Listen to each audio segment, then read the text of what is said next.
I want to talk to you today about filler noises. Now, filler noises are little kind of noises that you make unconsciously, like uh, mm,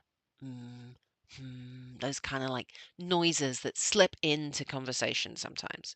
But filler noises can also be filler phrases.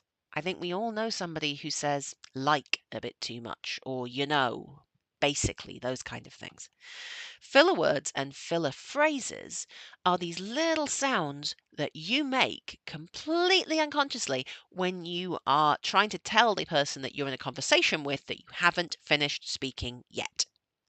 And in a one to one conversation, that's perfectly fine. Most of the time, we don't even register them. It's just a little kind of verbal cue to let us know that I'm thinking about something, I haven't finished speaking yet.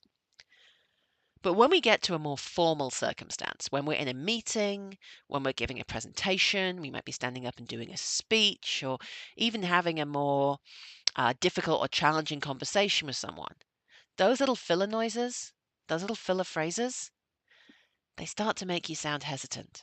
They start to make you sound like you're not confident in what you're saying, or you don't know what you're going to say next. Even worse than that, if somebody has a recurring filler noise that happens again and again and again, after a while, the audience will start to count how many times they hear that filler noise. I've done it myself. I was at university and we went on a trip to Dublin, and our trip leader basically got up at the front of the coach and gave us all of the instructions about when we had to be back on the bus and what time that would be and where we were going to meet it. And he also used the word basically 37 times in 3 minutes. And I had no idea what time we were getting back on the bus, but I know that he used the word basically 37 times in 3 minutes because I started counting 20 seconds in and didn't pay attention to anything else.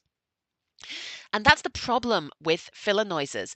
They can make you seem unconfident, but they can also really make your audience stop listening to what you're saying because the only thing they're listening out for is how many more times is this person going to say, in the next 5 minutes.